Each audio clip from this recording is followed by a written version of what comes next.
boa noite para você, obrigada pela companhia. Hoje é sexta-feira, 31 de outubro e está no ar a segunda edição do Milênio Notícias. Acompanhe agora as manchetes desta edição.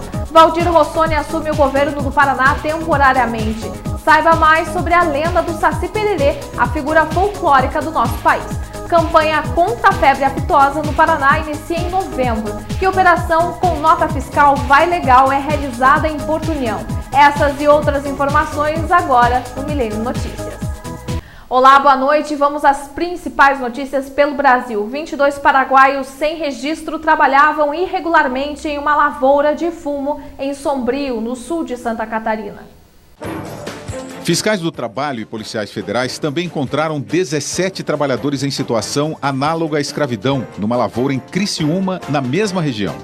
O alojamento não tinha as mínimas condições de higiene, com fogões ao lado de colchões. Os agricultores trabalhavam 12 horas por dia, sem carteira assinada e equipamentos de segurança. Subiu para 13 o número de mortes no acidente entre uma carreta e um ônibus de estudantes e professores em Ibitinga, interior de São Paulo. 2 jovens que estavam internados na UTI do Hospital de Base de Bauru morreram durante a madrugada. Uma estudante e um motorista da carreta continuam internados, mas não correm risco de vida. 51 mil pessoas continuam sem energia elétrica um dia depois do temporal que atingiu o Rio Grande do Sul. A ventania de 80 km por hora derrubou árvores e postes. Na capital, várias casas foram atingidas. No bairro de Bom Jesus, uma árvore derrubou o muro de uma empresa e arrastou postes e fios de uma rede elétrica. O ministro da Saúde, Arthur Quioro, lançou a campanha nacional de vacinação contra sarampo e paralisia infantil, que vai de 8 até 28 de novembro. Nos sábados, os postos de todo o país ficarão abertos para intensificar a campanha. A meta é vacinar mais de 12 milhões de crianças até 5 anos de idade. As crianças também vão ser protegidas contra a cachumba e a rubéola. Acompanhe agora as principais notícias pelo mundo. Soldados iraquianos chegaram à Turquia. Os primeiros 150 militares entraram na zona de combate pela fronteira com a Turquia. Os iraquianos vão ajudar na defesa da região contra os extremistas. Rebeldes sírios aliados dos iraquianos são esperados nas próximas horas. O conflito já forçou a fuga de 300 mil pessoas. Metade delas foi para a Turquia.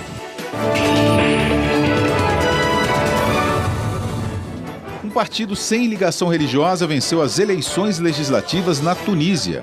Os laicos da legenda Nida Tunis conseguiram 85 cadeiras do parlamento, contra 69 conquistadas pelos islâmicos do Ennahda. A votação faz parte do processo de transição democrática no país e precede a eleição presidencial marcada para daqui 2 semanas. A Tunísia vai ganhar as primeiras instituições estáveis 4 anos depois da revolta popular, que ficou conhecida como Primavera Árabe, e acabou com 21 anos de ditadura de Zine al-Bin Ali. Depois dele, mais 3 governos árabes caíram: Egito, Líbia e Iêmen.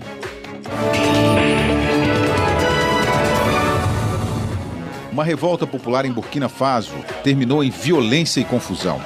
Dezenas de africanos tomaram a TV pública e queimaram o parlamento pouco antes dos políticos votarem uma reforma constitucional que permitiria a reeleição. A medida prolongaria o mandato do líder Compaoré, que deu um golpe e está no poder há 27 anos. Logo depois do ataque, o exército instaurou toque de recolher, dissolveu o executivo e anunciou a criação de um governo de transição.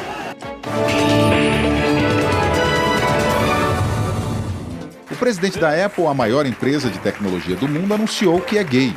Tim Cook fez a declaração num artigo publicado na revista Bloomberg. O executivo, que assumiu o comando da empresa em 2011, depois da morte de Steve Jobs, afirmou que nunca sofreu discriminação dos colegas de trabalho, que já sabiam da sua orientação sexual. Tim Cook disse que tinha orgulho de ser homossexual e que isso é um dos maiores dons que ganhou de Deus. Conforme informações do Climatempo, amanhã o dia começa com sol e temperatura elevada, mas há possibilidades de pancadas de chuva para a tarde.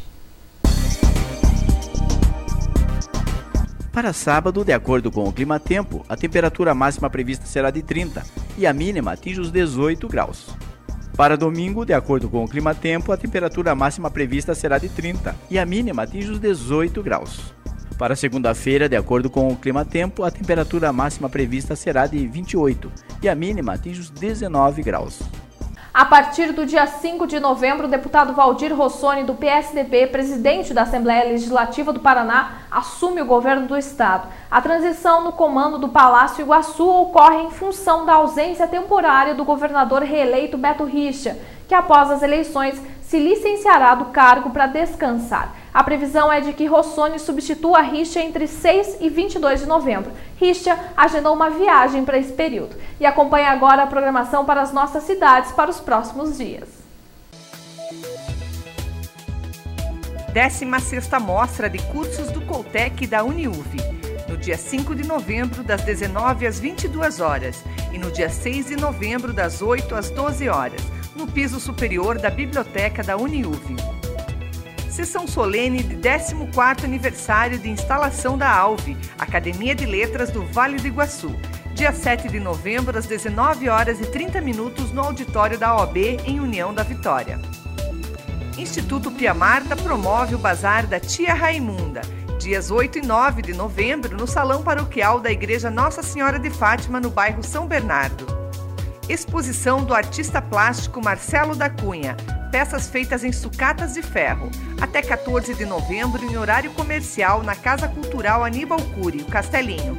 Informações ao 42 35 23 92 80.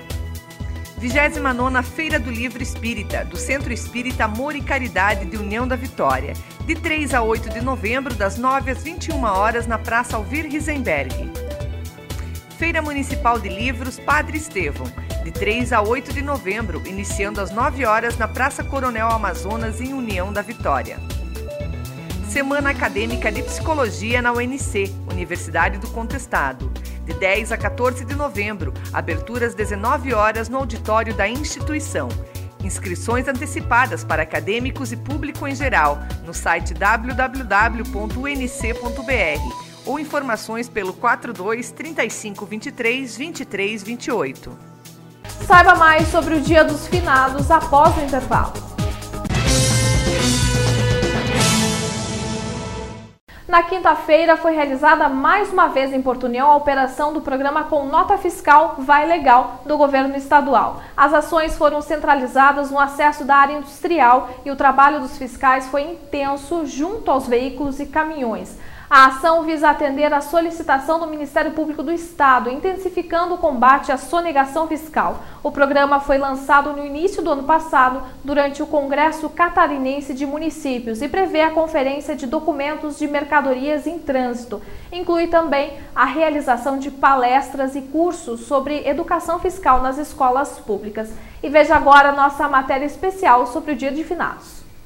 O Dia dos Mortos é um dia de respeito, dedicado para que as famílias celebrem a vida eterna dos seus entes falecidos, tendo esperança de que tenham sido recebidos pelo reino de Deus. As missas em memória às pessoas falecidas tiveram sua origem no século IV, mas foi no século seguinte que a Igreja passou a consagrar um dia para essa celebração. A escolha da data se deu em virtude do Dia de Todos os Santos, 1º de novembro, pois os religiosos acreditavam que todas as pessoas, ao morrerem, entram no estado de graça, mesmo não sendo canonizadas. Existem alguns símbolos que são muito utilizados no Dia dos Mortos, para homenageá-los. Os crisântemos representam o sol e a chuva, a vida e a morte, e por serem flores mais resistentes, são muito utilizadas nos velórios. As velas significam a luz do falecido, as coisas boas que eles deixaram para seus parentes vivos. Muitas vezes, no dia de finados, o tempo fica nublado ou chuvoso. As crenças populares dizem que isto acontece porque as lágrimas das pessoas são derramadas dos céus. E para você, produtor rural que trabalha com rebanho bovino e bufalino, fique atento quanto à campanha de vacinação contra a febre aftosa, que começa no próximo mês. A campanha contra a febre aftosa no Paraná será realizada do dia 1º a 29 de novembro, quando serão vacinados os bovinos e bufalinos de todas as idades. Atualmente são realizadas 2 vacinações semestrais para manter o rebanho bovino e bufalino livre da doença, embora suínos, ovinos, caprinos, que também são suscetíveis e que não são vacinados, se beneficiem da situação de controle da doença. A febre aftosa é uma doença infecciosa aguda causada por vírus, sendo uma das mais contagiosas que atinge os bovinos, búfalos, ovinos, caprinos e suínos. Ela causa febre seguida do aparecimento de vesículas e áfidas, principalmente na boca e nos cascos, dificultando a movimentação e alimentação dos animais, o que acarreta elevada e rápida perda de peso e a queda na produção de leite, tendo como consequência grandes prejuízos na exploração pecuária. O vírus está presente no epitélio e fluido das vesículas e também pode ser encontrado no sangue, saliva, leite, urina e nas fezes dos animais afetados. Qualquer objeto contaminado com uma dessas fontes de infecção torna-se uma perigosa fonte de transmissão da doença de um rebanho para um outro. Os animais contraem o vírus por contato direto contra os animais infectados ou por alimentos e objetos contaminados. A doença é transmitida pela movimentação de animais, pessoas, veículos e outros objetos que estejam contaminados com o vírus. Pessoas que lidaram com animais doentes também podem transmitir o vírus por meio de suas mãos, roupas e calçados. E no próximo bloco, veja mais sobre as 2 datas comemoradas hoje aqui no Brasil. Hoje, dia 31 de outubro, muitos países comemoram o Halloween. Saiba como essa data nasceu. O Halloween é uma festa comemorativa celebrada todo ano no dia 31 de outubro, véspera do Dia de Todos os Santos. Ela é realizada em grande parte dos países ocidentais, porém é mais representativa nos Estados Unidos. Nesses países, levada pelos imigrantes irlandeses, ela chegou em meados do século XIX. A história dessa data comemorativa tem mais de 2.500 anos. Surgiu entre o povo celta, que acreditava que no último dia do verão, 31 de outubro, os espíritos saíam dos cemitérios para tomar posse dos corpos dos vivos. Para assustar estes fantasmas, os celtas colocavam nas casas objetos assustadores, como, por exemplo, caveiras, ossos decorados, abóboras enfeitadas, entre outros. Por ser uma festa pagã, foi condenada na Europa durante a Idade Média, quando passou a ser chamada de Dia das Bruxas. Aqueles que comemoravam esta data eram perseguidos e condenados à fogueira pela Inquisição. Com o objetivo de diminuir as influências pagãs na Europa medieval, a Igreja cristianizou a festa, criando o Dia de Finados em 2 de novembro. Esta festa, por estar relacionada à sua origem, à morte, resgata elementos e figuras assustadoras. São símbolos comuns desta festa: fantasmas, bruxas, zumbis, caveiras, monstros, gatos pretos e até personagens como Drácula e Frankenstein. As crianças também participam desta festa com a ajuda dos pais, usam fantasias assustadoras e partem de porta em porta, na vizinhança, onde soltam a frase doçura ou travessura. Felizes terminam a noite do 31 de outubro com sacos cheios de guloseimas, balas, chocolates e doces. No Brasil, a comemoração desta data é recente. Chegou ao nosso país através da grande influência da cultura americana, principalmente vinda pela televisão. Os cursos de língua inglesa também colaboram para a propagação da festa em território nacional, pois valorização e comemoração a esta data com seus alunos é uma forma de vivenciar com os estudantes a cultura norte-americana. Aqui no país, alguns brasileiros que desaprovam comemorar datas festivas oriundas de outros países argumentam que o Brasil possui uma rica cultura. Para tanto, foi criado pelo governo em 2005 a data do Saci Pererê. Acompanhe agora quem é este personagem folclórico tão intrigante da nossa cultura. O Saci tem apenas uma perna, usa um gorro vermelho e sempre está com um cachimbo na boca. Inicialmente, o Saci era retratado como um curumim endiabrado com 2 pernas, cor morena, além de possuir um rabo típico. Com a influência da mitologia africana, o Saci se transformou em um negrinho que perdeu a perna lutando capoeira. Além disso, herdou o pito, uma espécie de cachimbo, e ganhou da mitologia europeia um gorrinho vermelho. A principal característica do Saci é a travessura. Ele é muito brincalhão e se diverte com animais e com as pessoas. E por ser muito moleque, ele acaba causando transtornos como fazer o feijão queimar, esconder objetos e jogar os dedais das costureiras em buracos. Segundo a lenda, o Saci está nos redemoinhos de vento e pode ser capturado jogando uma peneira sobre os redemoinhos. Após a captura, deve-se retirar o capuz da criatura para garantir sua obediência e prendê-lo em uma garrafa. Diz também a lenda que os sacis nascem em brotos de bambus, onde vivem 7 anos, e após esse tempo vivem mais 77 para tentar a vida dos humanos e animais, e depois morrem e viram um cogumelo venenoso ou uma orelha de pau.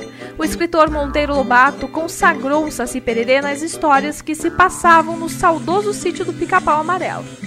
O Saci Pererê é uma lenda do folclore nacional e se originou entre as tribos indígenas do sul do Brasil.